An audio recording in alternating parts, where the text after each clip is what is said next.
Morning, everyone. Good morning. Everyone set? Good? All right. I will be heading to Washington, D.C. tomorrow to meet with President Trump in the White House. It is customary for an incoming mayor of this city to meet with the White House, given the mutual reliance. It's more critical than ever, given the national crisis of affordability, one that New Yorkers know very well across these 5 boroughs, and the specific challenge many cities are facing with balancing public safety against steps taken by this administration. I know that for tens of thousands of New Yorkers, this meeting is between 2 very different candidates who they voted for the same reason. They wanted a leader who would take on the cost of living crisis that makes it impossible for working people to afford living in this city. My team reached out to the White House to set up this meeting because I will work with anyone to make life more affordable for the more than 8.5 million people who call this city home.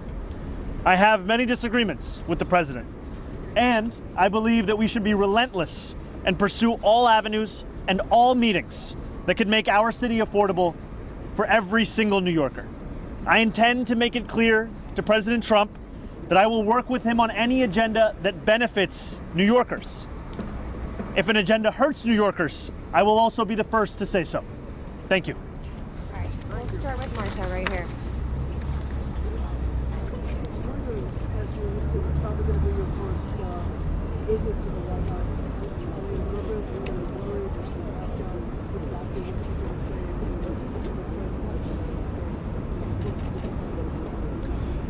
This is an opportunity to make the case for New Yorkers. And it's a case that reflects what New Yorkers are having to live through at this time. When we speak about an affordability crisis, we're speaking about 1 in 4 New Yorkers living in poverty, 1 in 5 struggling to afford $2.90 to ride the bus. New Yorkers for whom the daily acts of life are becoming increasingly harder to afford. And that's an opportunity I have to make the case to President Trump, to the White House, as to what it means to have to suffer through this affordability crisis and what it means to make it even more difficult to do so. Yeah, Jeff. I'm wondering, he called you a communist in the announcement, which seemed a little belittling. I'm wondering, are you concerned that this meeting will actually bear any sort of fruit, or whether it will be another opportunity for him to try to publicly embarrass you? And could you go into any specifics about what you specifically want to ask him, or any specific requests you have for the president in this meeting? I'm not concerned about this meeting. I view this meeting as an opportunity for me to make my case. And I'll make that case to anyone, frankly, as we've been doing over the course of the campaign, and now as I will be the next mayor of this city.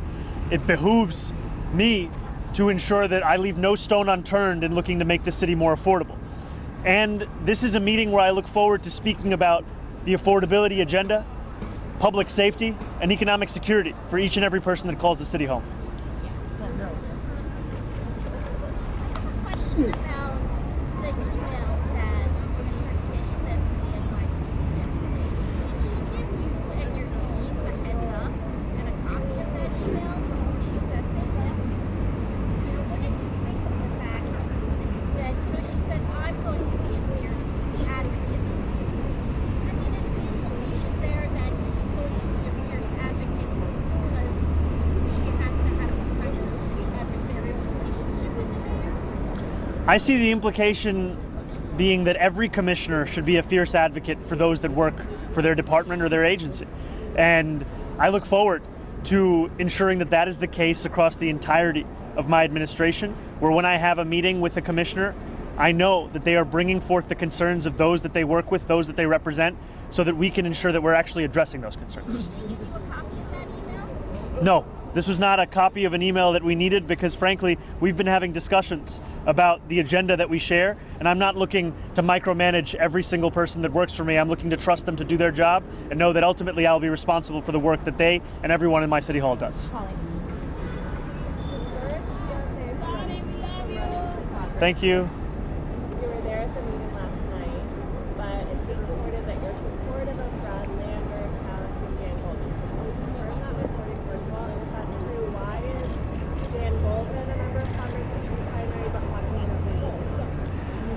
I can confirm to you the things that I've actually said and the things that I've actually done. And last night, I spoke to DSA members, sharing the same message that I've shared in public as well, which is that I do not believe this is the right time to wage this primary.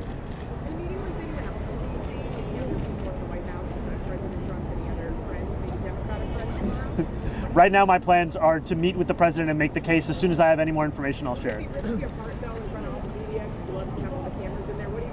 going to say? Are you going to smile? You've got that smile. You like to try to maybe move a little bit. But what do you just kind of try to, like they said, embarrass you? What's your plan? You got to have a plan, right? Well, I'll be ready for whatever happens. Yeah, right here. Mayor-elect, do you have any sense talk in to that advance president. of where you might find some common ground on? Sorry, would you mind saying that one more time? Sure. Do you have any sense in advance where you might find common ground with the president on the agenda and the case that you want to present? And where do you think you might have the most success with it? You know, last year, after the president won his second term, I went to two of the neighborhoods that saw the largest swings towards Republicans. And that was Hillside Avenue in Queens and Fordham Road in the Bronx. And when I asked those New Yorkers who they voted for and why, I met many who voted for President Trump, and they told me it was the affordability crisis. It was cost of living, cost of living, cost of living. And they said that they remembered being able to afford their rent, their childcare, their Con Ed, their public transit more 4 years ago than they could in that moment. And we ran a campaign focused on the same thing, cost of living. And what we found actually is that 1 in 10 New Yorkers who voted for Trump ended up voting for our campaign. And they did so because they're looking for leaders to actually deliver on the cost of living crisis. That's why everything comes back to making the case for an affordability agenda. I will meet with anyone, I will speak to everyone, so long as it can stand to benefit an economic agenda for New Yorkers. And that's where I will always make the case. Mr. Mayor-elect, how are you? Hey, how's it going? You're not cold? Got a jacket. Yeah. So you appointed Jessica Tisch as your next police commissioner yesterday. You've been talking about all the things where you agree on, right? You seem to have insinuated a new kind of SRG to respond to protests. What about things you don't agree on? What about the 2019 criminal justice reform? Where did you land on that? And as well as the gang database is something you called for during your campaign that you would eliminate. You know, I think that these are disagreements that are actually signs of a healthy relationship. And I mean that in that too often mayors and leaders are looking to surround themselves with people who are characterized by the quickness with which they can say yes, as opposed to the quickness with which they can tell you their honest opinion. And I'm very clear in my support for the criminal legal reforms. For example, one disagreement that I have with what the commissioner has stated is I believe the issue with raise the age is not the language within the legislation. I believe the issue is the fact that there were significant amounts of money that were set to be delivered to help with the implementation of that criminal legal reform that were never released and continue to languish within Albany. That is one point of disagreement and one place where I continue to hope to advocate for the release of that fund. And what about the gang database? Are you allowing her to keep that on? Is that something where you still disagree? Where do you land on that now? I continue to have concerns about the vast dragnet and ways in which many New Yorkers are being put into that database. All right, hold on one second. Thank you. Just wanted to circle back on Holland's question. Are you saying that you're discouraging any DSA candidates, any progressive Democrats from challenging Democratic incumbents in the House next year, number one? And then on something having to do with the PD2. Yesterday it sounded... Can I do the first one and then Yeah, you go? sure. Yeah. I spoke specifically about the race that was being considered yesterday, which is New York 8. So you're not discouraging other... This was not a sweeping statement. This was specific. Got it. On PD, yesterday after you announced Jessica Tisch as your police commissioner, it sounded like you're second guessing and letting the CCRB have full control over officers this weekend. But what changed there? Why are you all of a sudden not going to wrestle control over the What I've said is that my focus is on delivering immediate steps towards accountability. The CCRB is tasked with that accountability. And right now, we are seeing that petty politics and budget battles have rendered it all the more difficult for them to deliver that. In 2024, lack of funding led to the CCRB dropping at least 700 cases. And I've heard estimates from others that the number is actually, in fact, higher than that. What I am committing to is fully funding the CCRB immediately, such that we can ensure these days of these kinds of budget battles come to an end. Alright, to if that's say, though, happening, that we you want- wanted the CCRB to have actual final say. It sounds like you no longer want that. No, what I believe is that the CCRB's recommendation should be taken seriously, and that we should ensure they're able to make those recommendations time and again, not having to worry about whether they have the funding to assess those cases. Yeah. So Donald How's it going? Trump has made it clear that he wants to mess with the city. What's your plan going into the Oval Office tomorrow? Do you have a specific ask that you're going to focus on, or is this just a peacemaking meeting? This is a meeting to share the facts about the affordability crisis in the city, a meeting to speak about the importance of public safety and economic security. You know, when we speak about what New Yorkers are going through right now, they are facing a reality that they may have to leave this city. You know, I have met New Yorkers time and time again who, when I ask them where they live, they tell me it's other states. They tell me they live in New Jersey, they live in Pennsylvania, they live in Connecticut. That's because we've priced them out. And my intention is to make clear to the president what New Yorkers are having to live through right now and how important it is for us to deliver for those same New Yorkers. You plan to specifically ask about ICE, though? You know, stay out of New York? Like, you know, the affordability is a little more esoteric, a little broader.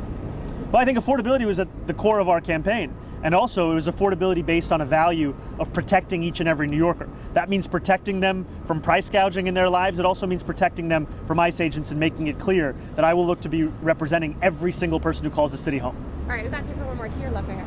Mr. Mayor-elect, you're going into the Oval Office, but you and the president have been openly critical of each other, name-calling, calling you by your middle name.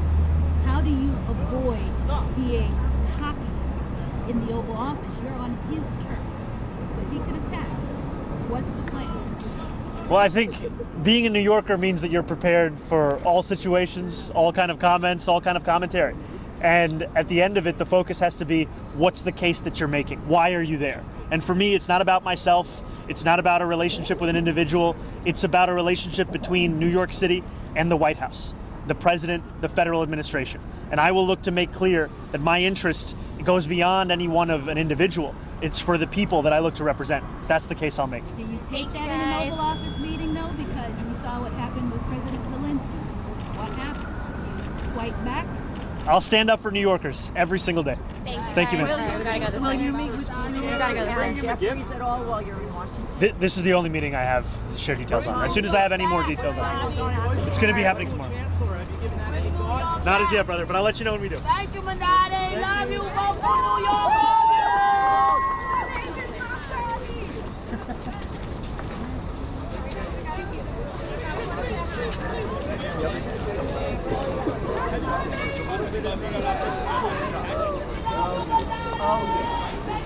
Look at this. Eric. What time is it there? Should we send him a video? He's back.